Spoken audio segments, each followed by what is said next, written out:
Hello, my name is Marko and I'm the president of European Liver Patient Association. With me today, I have Dr. Edwards. Thank you very much for your time and your availability. So can you please explain who you are and what you do? So my name is Lindsey Edwards. I'm from King's College London and it's my absolute pleasure to be here today. I work on antimicrobial resistance and the microbiome. And antimicrobial resistance is where microbes have a genetic ability to overcome antibiotics and they become resistant to those antibiotics. So let's go just straight to the point. So you could be a lawyer, you could be an economist, you could be whatever you wanted to be, but you wanted to work in a lab with a microbe? How come? So it's a long story and goes back actually to when I was about 4 years old. So I went to a talk that my parents obviously took me because I was only 4, by somebody who had been working in a leprosy colony.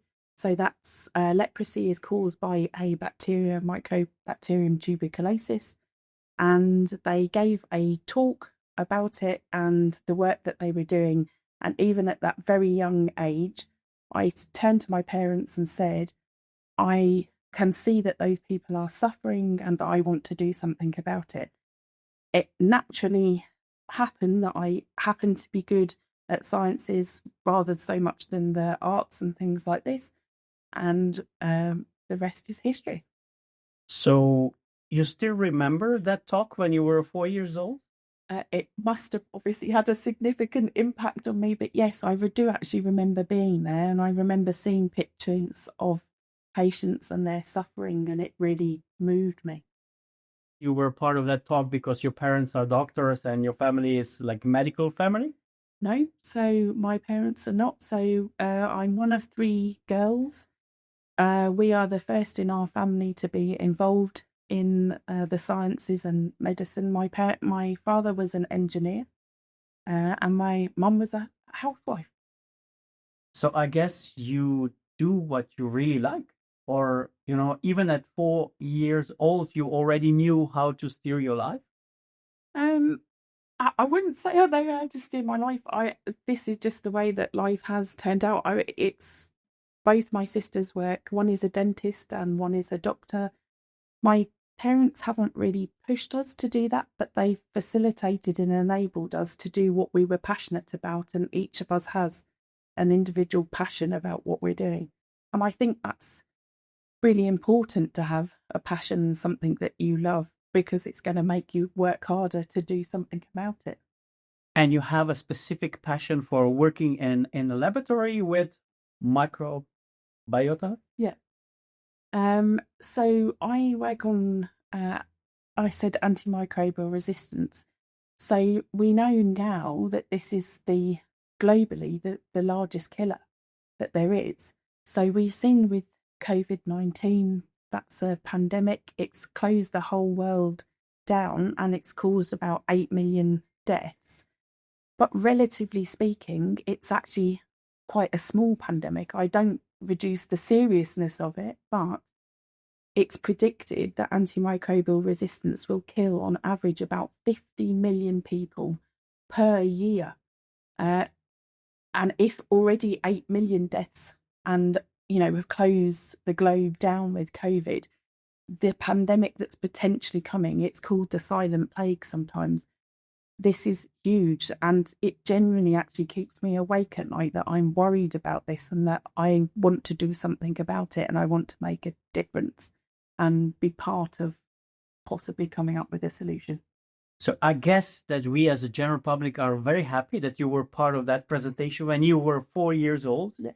Because it looks like that your work will be very beneficial for liver patients and general public on general. Yeah, it's so liver patients are particularly at risk. It's true, and there are multiple reasons for that. One of the things is that liver patients have their immune system doesn't work the way that it does in healthy individuals, which means that they are more susceptible to infections. And infections are caused by pathogens. Like I have some examples here. This is E. coli. So this is a pathogen. You can see it's got these tentacly thing bits here. And these are something called flagella. And basically this makes this pathogen able to swim to the gut and to your liver. This is a lactobacilli. So this is what you find in yogurt. And you'll see it doesn't have these parts here. The same genes that code for these things also code for genes for antimicrobial resistance. So if you have lots of infections, you tend to have the bad guys that have those antimicrobial resistance genes. The other thing with liver patients is that because they get lots of infections, they're given lots of antibiotics, which means this enhances antimicrobial resistance because these pathogens are coming into contact with those antibiotics all of the time. So one very key thing that I would say, we're not saying that antibiotics are a bad thing. If you are prescribed the antibiotics, you've been prescribed them for a reason, and it's important that you complete the course, because if you leave these microbes in a low dose of the antibiotic that's not enough to kill them, they survive, and then that propagates the antimicrobial resistance. Antibiotics per se have saved about, on average, 20 years of life. So we live 20 years longer because of antibiotics. So they're a very good thing. So what we're trying to do is to preserve them for when we really need them. So thank you very much. And with that research, you are also part of European Commission projects, MICROB-PREDICT. So what are the goals there? What are you doing? What is the focus of your research, or is the same?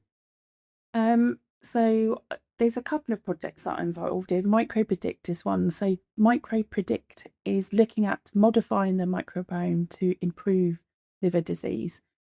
So possibly to either prevent liver disease or to come up with markers where you can predict for liver disease, and you can, by modifying the microbiome, you can alter that patient's liver disease. I'm also involved in another consortium which is called R-Biome, and this is looking at modifying the microbiome to improve general health. So if you boost immunity by modifying the microbiome, in theory you would need less antibiotics, and that can be for anybody, not just liver patients. As you said, antibiotic resistance can affect any one of us.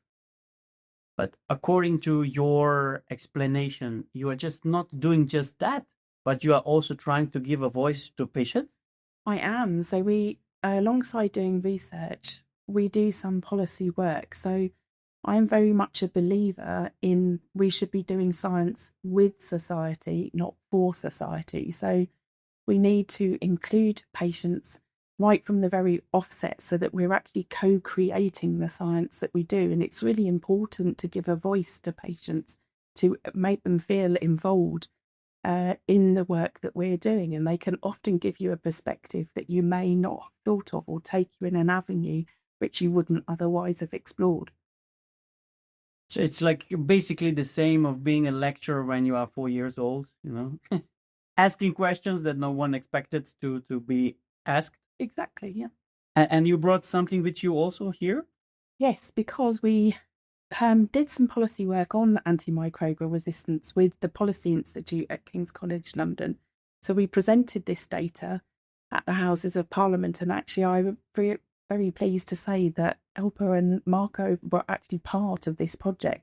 So it gave liver patients, we also had the British Liver Trust as well, so 2 patient focus groups that were involved and able to contribute and co-create this project, essentially. Dr. Edwards, thank you very much for your time and your explanations, and thank you for your work. I think that I can say for all of us that we are very happy and glad that you were part of that initial, initial presentation that made you the person that you are today. Thank you. Thanks.